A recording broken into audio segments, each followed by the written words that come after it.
Friends, welcome to my new video. आज हम आपके लिए लेकर आए हैं दर्पण का सूत्र बनाना, वो भी आपको हम 5 मिनट में दर्पण का सूत्र बहुत ही आसान तरीके से आपको बताएंगे कैसे बनाना है, वित्त चित्र और बिल्कुल समझा के बिल्कुल आपको आसान। मतलब ये मान लो आपके बोर्ड एग्जाम में 5 नंबर बिल्कुल पक्के अगर आपको ये प्रश्न आता है कि दर्पण का सूत्र का निर्माण करिए, तो आप बहुत ही आसान तरीके से कर सकते हैं। वो भी कैसे करेंगे वो हम आपको आज इस वीडियो में बताएंगे। वीडियो बिना स्किप किए एक एक शब्द बिल्कुल आराम से आपको देखना है, ठीक है। तो सबसे पहले हम निकालेंगे यहाँ पर दर्पण, और दर्पण हम निकालेंगे किसका? अवतल दर्पण का, ठीक है। तो यहाँ पर हम लिख लेते हैं, ठीक, पेंसिल से। यहाँ पर हमें लिखना है अवतल दर्पण, ठीक। अवतल दर्पण का है अवतल दर्पण, ठीक है। अवतल दर्पण, ठीक। अवतल दर्पण का हमें यहाँ पर चित्र बनाना है सबसे पहले। तो हम यहाँ पर एक ये रखा है हमने चांदा, ठीक। तो चांदे का हम सबसे पहले चित्र बनाते हैं अवतल दर्पण का, ठीक है। तो आपको यहाँ पर चांदे का ही यूज़ करना है जिससे आपका चित्र बहुत ही अच्छा बने, और चित्र अच्छा बनेगा तो आप समझेंगे अच्छा, और समझेंगे अच्छा तो आपको करने में कोई दिक्कत नहीं होगी, ठीक है। आधा आपको चित्र बनाना है, इतना, ठीक। हमने चित्र इसलिए बड़ा बनाया है कि आपको समझने में कोई दिक्कत ना हो, ठीक है। तो यहाँ पर हमने ये चित्र बना लिया। अब एक यहाँ पर सीधी अक्ष खींच लेते हैं, ठीक। अक्ष खींचनी है यहाँ पे हमने थोड़ी अक्ष बड़ी खींची है, ठीक है। थोड़ी आप भी अक्ष बड़ी खींच लेना, ठीक। और ये यहाँ पर हमारा बिंदु हो गया P, ठीक। और यहाँ पर हमें वस्तु रखनी है। यहाँ पर वस्तु हम रख लेते हैं यहाँ पर छोटी सी, ये हमारी वस्तु रख दी हमने AB, ठीक। थोड़ी बड़ी रखते हैं यहाँ पर, जो बड़ा त्रिभुज बनेगा, बड़ा चित्र बनेगा तो आपको ज़्यादा समझ आएगा। ये हमने रख ली A और B, ठीक है। ये हमने रख ली वस्तु। अब वस्तु से हमें यहाँ पर एक लंब डालना है सीधा P बिंदु पे, ठीक है। वस्तु से हमें एक लंब डालना है P बिंदु पर। ये आपको याद रखना है। अच्छी तरह आपने अगर समझ लिया तो आप बहुत ही आसानी तरीके से आप इसको कर लेंगे, ठीक। अब यहाँ पर आपको ये डाल दिया लंब। अब ये जो आपतित किरण होती है ये उतनी ही कोण से परावर्तित हो जाती है, ठीक है। ये आपको पता है कि I बराबर R होता है, आपतित किरण के बराबर परावर्तित किरण होती है, ठीक। तो ये जितनी कोण से आपतित हुई उतनी कोण से परावर्तित हो गई, ठीक। तो ये हमने निशान लगा दिए, ये आपतित किरण, और ये होगी I और ये हो गया R, ये आपतन कोण और ये परावर्तन कोण, ठीक। ये हो गया। इसके बाद अब क्या करेंगे आप? इतना करने के बाद अब आपको एक यहाँ पे B आपका वस्तु की है, उस वस्तु से आपको एक C केंद्र, मतलब आपको वक्रता केंद्र से आपको एक लंब डालना है, ठीक है। तो वक्रता केंद्र से आपने लंब एक डाल दिया, ठीक, वस्तु से। और वस्तु से वक्रता केंद्र पर लंब डालने पर आपको ये ज्ञात होना चाहिए कि वस्तु से वक्रता केंद्र से अगर कोई भी रेखा जाती है तो वो उसी माध्यम में लंबवत वापस लौट जाती है, ठीक। ये आपको पता होना चाहिए। ये आपकी लंबवत वापस लौट गई। अब इसके बाद आपको क्या करना है कि यहाँ पर एक प्रतिबिंब ये बनेगा। ये यहाँ पर रेखा इसने काटी है तो ये आपका प्रतिबिंब बन गया, ठीक। ये रेखा काटी तो यहाँ पर हम एक ये खींच दी हमने एक लाइन, ठीक। ये आपकी प्रतिबिंब बन गया। यहाँ पर ये प्रतिबिंब क्या बना है? A' B', ठीक। A' और ये हो गया B', ठीक। और ये C है, ठीक। और ये आपतन कोण, ये परावर्तन कोण है, ठीक। आपतन कोण, परावर्तन कोण, ये P है। और यहाँ पर कलई कर दीजिए आप, ठीक, कलई, जिससे कि ये अवतल कोण लगे, ठीक। बिल्कुल आपको चित्र बहुत ही सावधानी से समझना है, और चित्र आपको एक बार बनाना भी है, ठीक। आपने अगर चित्र बना लिया तो ये मान लिया आपका पूरा काम हो गया, ठीक है। अब इसके बाद हमें क्या करना है? ये इतना करने के बाद अब हमें यहाँ पर पेन उठानी है अपनी, और अब आपको यहाँ पर देखना है कि सबसे पहले आपको एक त्रिभुज छांटना है। वो कौन सा त्रिभुज होता है?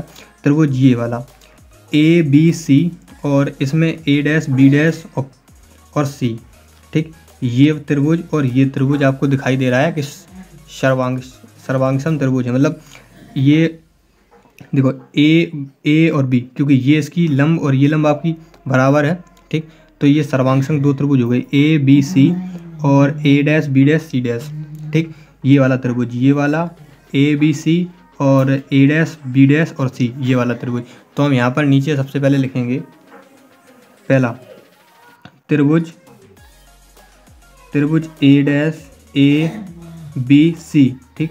सर्वांग सम का चिन्ह लगाएंगे और त्रिभुज लिखेंगे हम, त्रिभुज ए डैश बी डैश और सी, ठीक। अगर आपको पता है कि त्रिभुज सर्वांग सम होते हैं तो उनकी आमने सामने की भुजाएं समानुपाती होती हैं, तो इसकी ये वाली भुजा ए बी भुजा और इसकी ए डैश और बी डैश भुजा, ठीक। तो यहाँ पर हम लिखेंगे ए बी भुजा बराबर ए डैश और बी डैश, ठीक।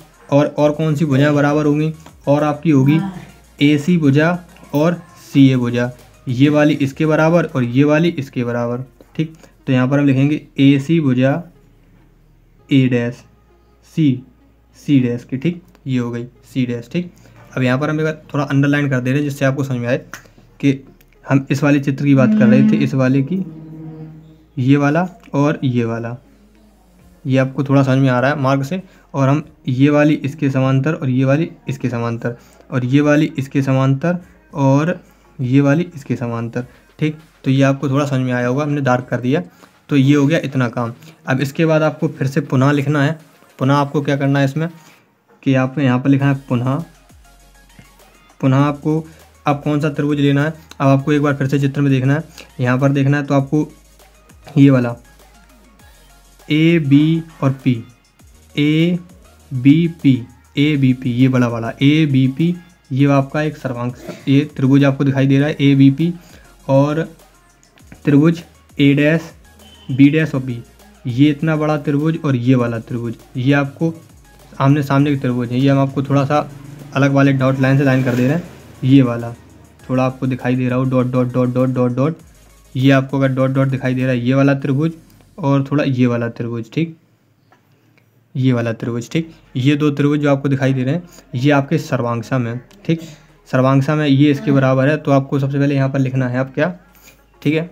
अब आपको यहाँ पर लिखना है आपको त्रिभुज ए बी पी, सर्वांग सम का चिन्ह, और त्रिभुज सर्वांग सम का चिन्ह लगाने के बाद त्रिभुज कौन सा, ये वाला था, ए डैश बी डैश और पी डैश पी।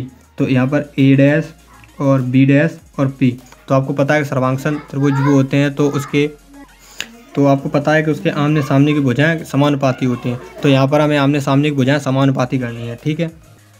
तो अब हम यहाँ पर इसका सर्वांग सम जो आपकी निकली है उसकी हमने समानुपाती लिखनी है।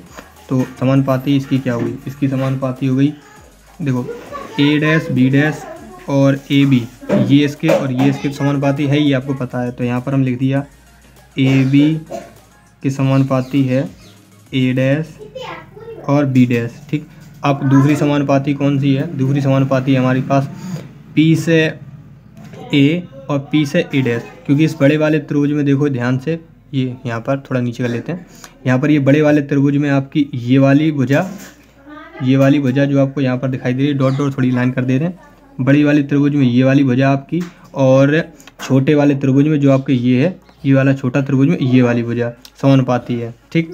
तो यहाँ पर हम लिखते हैं, यहाँ पर लिखिए हमने पी ए, ठीक, पी ए, और यहाँ से पी ए डैश, ठीक। ये आपकी दो गई। अब यहाँ पर हमें समीकरण मिल गया, ये नंबर 1 डाल लो, ठीक, और ये समीकरण नंबर 2 डाल लो, ठीक। अब यहाँ पर हमें क्या करना है, यहाँ पर लिखना है समीकरण 1 तथा 2 से, ठीक, 1 तथा 2 से। अब यहाँ पर 1 तथा 2 ये आपको दिखाई दे रहे हैं समानुपाती हैं, ये सामने आमने से बराबर हैं, ए डैश बी डैश और ए बी। तो यहाँ पर हमें यहाँ पर लिखना है हमें ए सी बटे सी ए डैश, और ये बराबर हो जाएगा पी ए बटे पी ए डैश, ठीक। ये इतना हमें काम करना है। इसके बाद का काम हमारा क्या है, इसके बाद का काम हमें इस की थोड़ी दूरियां निकालनी है। किसकी आपको ये देख लेना है, किसकी दूरी। थोड़ा नीचे कर लिया हमने ग्राफ।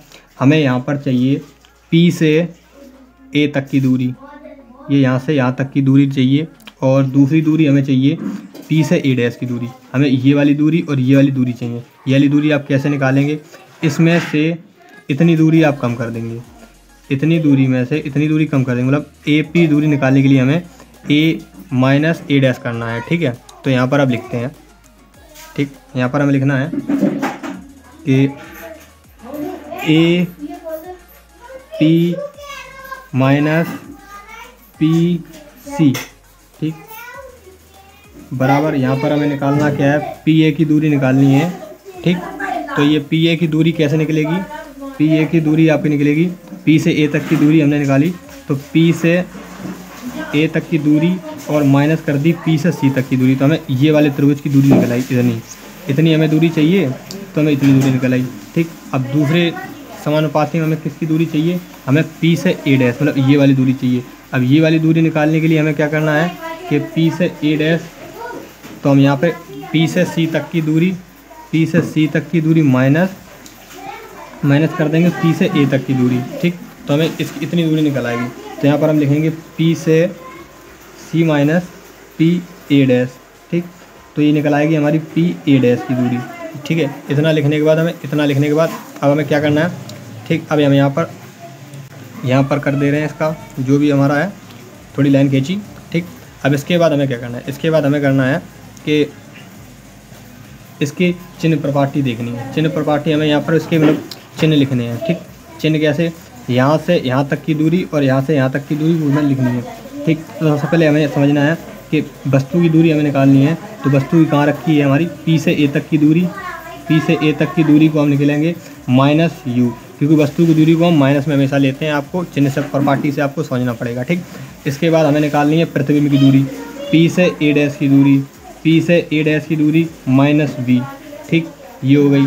अब वक्रता त्रिज्या की दूरी, पी से सी तक की दूरी हमारे पास होगी, पी से सी तक की दूरी होगी आर, तो भी माइनस में, क्योंकि ये उल्टा जा रहा है इसलिए माइनस में सारी दूरी लेंगे। ठीक है, अब इसके बाद क्या करना है, ठीक है, ये आपको समझ में आ गया। उसके बाद हमें जहाँ पे हमने ये निकाला था आपका पी ए और पी सी और ए डैश और पी डैश ए, तो हमें ये वाले चिन्ह इसके समीकरण में लिखने हैं हमें यहाँ पर। तो हम यहाँ पर ये चिन्ह पे समीकरण लिख देने हैं। हमारा पी ए बराबर क्या है, माइनस का यू, हमने माइनस का यू लिख दिया, और माइनस हमारा चिन्ह है, और पी सी हमारा क्या है, पी सी हमारा है माइनस का आर, तो हमें माइनस का आर लिखना है। ठीक, बटे में यहाँ पर हमें पी सी माइनस आर है, माइनस आर लिख दिया, माइनस चिन्ह में है, और पी ए डैश है हमारा माइनस वी, तो माइनस वी लिख दिया, और बराबर पी ए बराबर हमारा माइनस का यू है, और पी ए डैश है माइनस का वी। ठीक, ये हो गया। ठीक, अब इसको हमें क्या करना है, यहाँ पर अब इसको लिखना है, ये यहाँ पर हो जाएगा माइनस यू और प्लस का आर, और इसमें हो जाएगा माइनस का आर और प्लस का वी, और बराबर ये प्लस से माइनस से माइनस कट जाएंगे, तो यू बटे वी हो गया। ठीक, अब यहाँ पर आपको पता है कि आर बराबर यहाँ पर लिख दे रहे हैं, आर फोकस दूरी मतलब आर त्रिज्या होती है, तो आपकी होती आती है 2f। ठीक है, वक्रता केंद्र के बराबर फोकस दूरी का दुगना होता है, तो आपको पता है कि उसका दुगना होता है। तो यहाँ पर हमें r बराबर 2f लिखना है, तो यहाँ पर लिखेंगे हम माइनस यू प्लस 2f बटे माइनस 2f प्लस v बराबर u बटफ v। ठीक है, अब यहाँ पर हमें इसके मान निकालें, तो हमें पहले त्रियक गुणा करना है। त्रियक गुणा करेंगे इधर का इसमें और इसका इसमें, तो यहाँ पर गुणा करेंगे तो यहाँ हो जाएगा माइनस यू वी। ठीक, minus U V plus 2f v। ठीक, और बराबर इसका इसमें गुणा करेंगे तो हो जाएगा माइनस 2f u और प्लस uv। ठीक, हमने त्रियक गुणा करने के बाद उसके बाद क्या करना है हमें कि इसको त्रियक गुणा कर दिया। अब यहाँ पर हमें ये पे जो ये वाले हैं एक तरफ पद लेने हैं जो एक एक के हैं सारे, तो हमने इसको इधर भेज दिया, तो यहाँ हो जाएगा 2uv और बराबर हो जाएगा 2fv, और ये हो जाएगा प्लस में 2fu। ठीक है, इतना करने के बाद हमें क्या करना है, अब यहाँ पर हमें 2uf और 2fv और प्लस 2fu बराबर, तो हमें यहाँ पर अब इसका यहाँ पर 2uv और बटे में हमें 2fuv का सब में भाग कर देना है, बराबर 2fuv। तो यहाँ पर 2fuv का भाग और प्लस 2fu में भी 2fuv का भाग। ठीक, अब ये भाग करने के बाद यहाँ पर आपका समीकरण यहाँ पर लिख के आएगा कि यहाँ पर इस वाले पेन से काट के दिखाते हैं, ये 2 से 2 कट गया। ठीक है, और ये u से u कट गया, और ये v से v कट गया। यहाँ पर 2 से 2 कट गया, f से f कट गया, v से v कट गया, 2 से 2, f से f, u से u। ठीक, तो यहाँ पर आप लिख कर के आया 1/f बराबर 1/u और प्लस का चिन्ह 1/v। ठीक है, ये आपका हो गया यहाँ पर प्रूफ। देखिए बहुत ही आराम से हो गया। ठीक है, ये देखिए कितना आराम से प्रूफ हो गया। अगर वीडियो अच्छा लगा तो वीडियो को लाइक करें, चैनल को सब्सक्राइब करें। मिलते हैं नेक्स्ट वीडियो में।